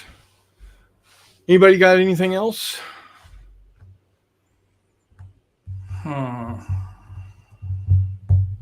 See, tomorrow night's topic, if you pop into the postcards from the front, will be prototyping. Oh, okay. Build it and they will play. Yes, that'll be a good conversation. What tools we use, how quickly we go from concept to prototype, and just ramble about that. I'll do a deep dive on the new or the July postcards from the front game jam based around cards. So I'll talk about that. But that'll be for tomorrow night. Okay. Yeah, guys. If y'all aren't doing anything tomorrow night, it's different bat channel. It's over at Hissy Cat Studios, but it is same bat time. Yep. It's just roles are reversed. Hissy Cat is the moderator / host, and he's got a collection of guys that come on his show and talk about game design. We do a lot of and I am one of the guys that very much. I'm one of the hangers on, as it were. Yep. Post the link for new people. Okay, yeah, let me pull up Hissy Cat Studios.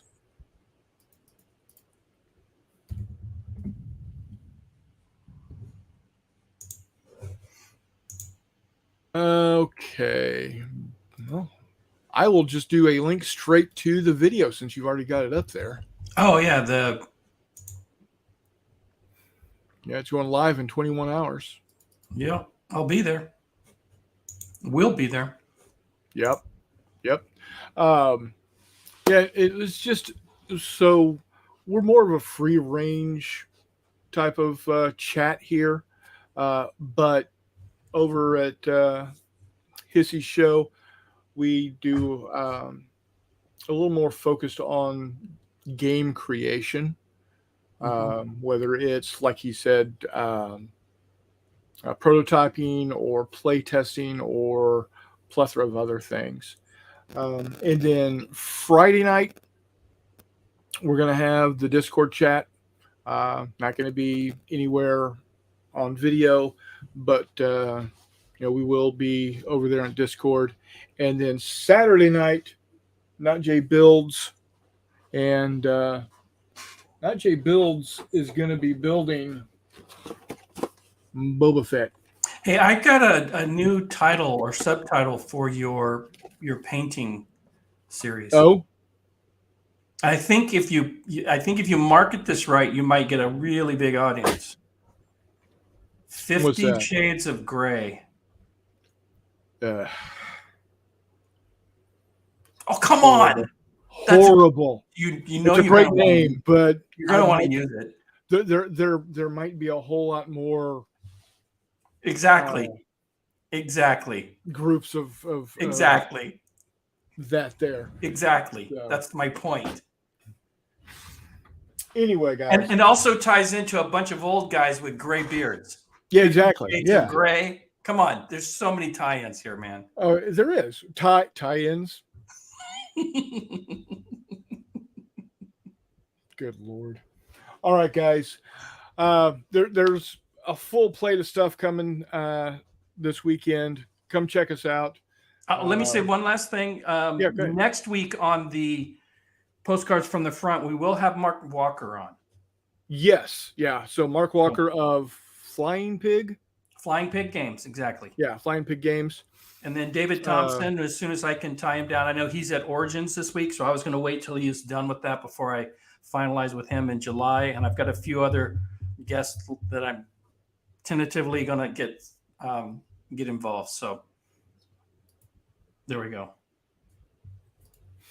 So, right, Scalagrimma, subscriber. I'm saying subscriber. I guess 50 Shades of Grey, dude. That's the subtitle of the painting thing.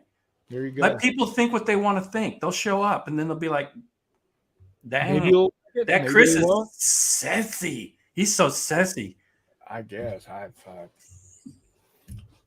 didn't have a girlfriend until I was 18, so I don't know.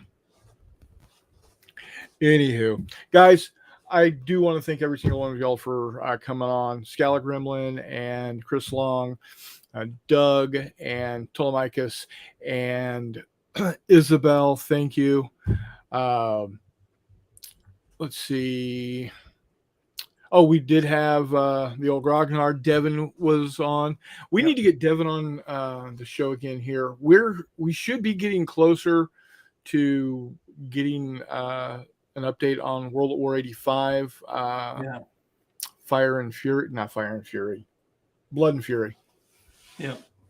So, and I'm going to reach out to him to get him on to the game design thing so we can talk about all things game design with him as well. Charles, thank you, sir. Eric. There he is. And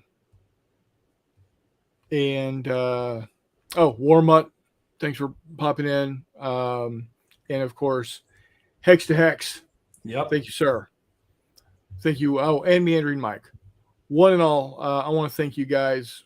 Literally, without y'all coming and watching, it would just be me and whoever is on the other side of the camera there, just. I have a name. Flapping our gums. Sure thing, Hissy. Whatever. Oh my God, whoever that is on the other camera. Wow. Yeah, but yeah, that's.